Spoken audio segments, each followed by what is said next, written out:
Okay, vores problemstilling den er, hvad er rollefordelingen mellem den danske Nationalbank og ECB, og hvordan kan den påvirke Danmarks økonomiske beslutninger? Og for at besvare det her arbejdsspørgsmål, så skal vi kigge på rollefordelingen mellem den danske Nationalbank og ECB, samt ECB's påvirkning af Danmarks økonomiske beslutninger. Og det vil vi prøve ligesom at opremse i de følgende punkter herunder. Man kan snakke lidt om mandater og formål. Den danske Nationalbank har som hovedmål at sikre prisstabilitet og understøtte finansiel stabilitet i hele Danmark. ECB har lignende mål i alle lande i eurozonen, og det kan også betyde, at selvom der er ligheder i eurozonen, så fokuserer de stadigvæk på lighed målsætninger, og det kan også godt variere. Så kan man også godt snakke om pengepolitikken. Den danske Nationalbank har sin egen pengepolitik, men skal samarbejde med ECB og fastholde den her fastkurspolitik over for euroen. ECB's beslutninger i forhold til de her forhold til rentefastsættelse kan derfor have en indirekte indflydelse på Danmarks økonomi. Ja, derudover så er der også valutapolitikken, og Danmark har valgt ikke at deltage i euroen, hvilket betyder, at den danske Nationalbank har en vis grad kontrol over landets valutapolitik. Dog er fastkurspolitikken i forhold til euroen med til at binde Danmark til visse aspekter af ECB's valutapolitik.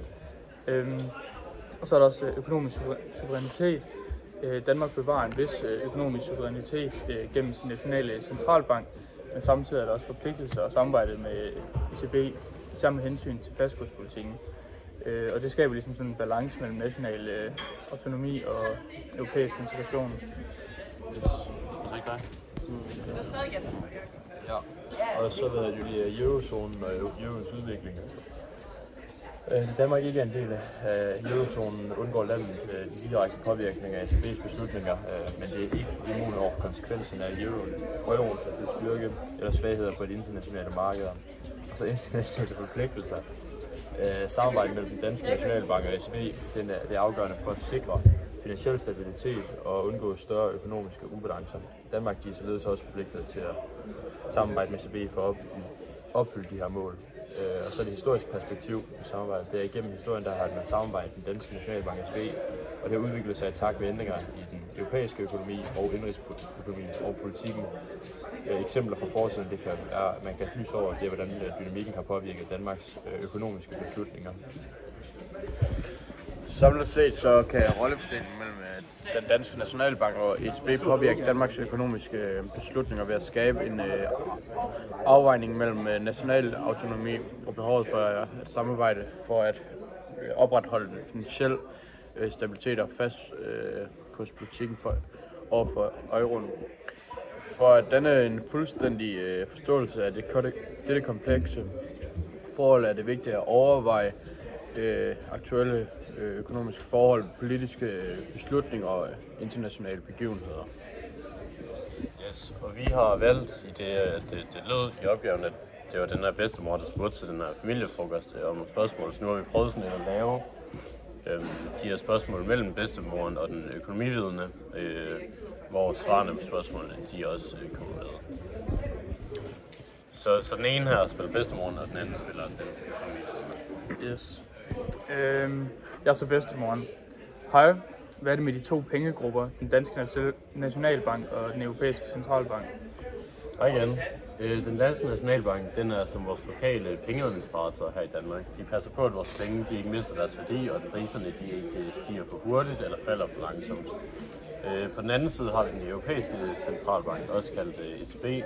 Og ECB de foretager sig, de tager sig af pengene i landene i Europa, og især de lande, der bruger euroen i Europa. Okay, det forstår jeg. Hvordan kan det påvirke vores penge og økonomi? Et godt spørgsmål. Begge grupper de laver regler for, hvordan vi bruger vores penge, og de skal samarbejde tæt. Vores krone har en fastkurspolitik over for euroen, så den danske Nationalbank og ECB de koordinerer beslutninger om renter og valutakurser. Hvis ECB de ændrer renten, så kan det påvirke, hvor meget vi betaler for lån eller får i rente her i Danmark. Og hvis euroen stiger eller falder, så kan det også påvirke vores handel med andre lande. Så det handler om at holde vores penge stabile. Hvordan gør de det? Ja, præcis. De kigger på ting som renter og valutakurser, For eksempel hvis ECB ændrer renten, kan det påvirke, hvor meget vi betaler for lån eller for rente her i Danmark. Og hvis euroen stiger eller falder, kan det påvirke vores handel med andre lande. Det er lidt som en økonomisk dans. Hvad så med vores egen krone?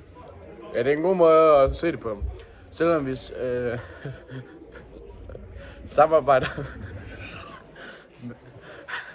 med ECB, så holder den danske også øje med vores egen krone og sørger for, at den fungerer godt her i Danmark. De skal balancere vores egne interesser og samarbejde med resten af Europa. Okay, det forstår jeg bedre nu. Hvordan kan jeg vide, om det går godt med vores penge og økonomi? Det er godt at være opmærksom til.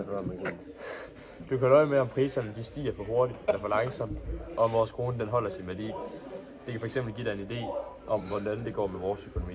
Men generelt set, hvis du hører, at økonomien er stabil, så er det ofte et rigtig godt tegn bedstemor. Yes, og det er jo ligesom afslutningen på den samtale. I forbindelse med det her problem, med den her problemformulering, der mener vi også godt, at det kan være relevant at snakke om de her rentesatser i forbindelse med samarbejdet mellem ECB og den danske nationalbank. Så hvad kan der ligesom ske med renterne på de her lån, og gør det en forskel, hvis vi i Danmark har lånt pengene, f.eks. i Tyskland eller i andre lande med euro som krone? Ændring i rentesatser de kan have betydelige konsekvenser både for enkeltpersoner, men også for nationale økonomier og firmaer. Hvis rentesatserne de stiger, så kan det påvirke dem, der har variabelfondede lån, såsom boliglån med variabel rente. Det kan resultere i højere månedlige afdrag, og det kan potentielt også påvirke folks evne til at opretholde deres nuværende levestandard, da det bliver en del dyrere i deres økonomi. For dem med fastforrentede lån vil rentestigningerne ikke umiddelbart medføre ændringer i de månedlige afdrag, da renterne er en fast for en bestemt periode. Dog kan fremtidige låntagere opleve højere renter på nye lån, og generelt set kan de stigende rentesatser påvirke forbrug og investeringer negativt. Højere afdrag på lån kan føre til lavere forbrug, og virksomheder kan være tilbageholdende med at investere, hvilket potentielt kan påvirke den økonomiske vækst. Ja, hvis man f.eks. har lånt penge i en anden valuta, f.eks. den tyske euro, og rentesatserne de stiger i det land, hvor man har lånt pengene, så kan det påvirke valutakursen mellem den danske krone og imellem euroen. Og det kan igen påvirke de faktiske omkostninger ved at afbetale det lån, som der er blevet taget. For Danmark som nation, så hvis landet har lånt penge i et andet land som Tyskland, så der ved stigning i rentesatsen i det pågældende land, Tyskland, så øger omkostningerne ved servicegælden. Ved servicegælden, og det kan så påvirke statsbudgettet og potentielt kræve budgettilpasninger eller ændringer i det interne landets finanspolitik. Endelig skal den nævnes, at ændringer i rentesatsen i en vigtig økonomi som Tyskland ikke kun har konsekvenser for den pågældende land, men det kan også have bedre konsekvenser for den globale økonomiske stabilitet. Dette kan påvirke internationale investeringsstrømme og finansmarkeder på et globalt plan. I betragtning af disse komplekse dynamikker er det afgørende for beslutningstagere at nøje overveje de potentielle økonomiske konsekvenser af retningsændringer og renteændringer og træffe passende foranstaltninger for at håndtere dem. Yes, det var alt vi havde. Der var lige lidt forstyrrelse bag os, så det var derfor, der var lidt grin en gang imellem. Men ja, det var det.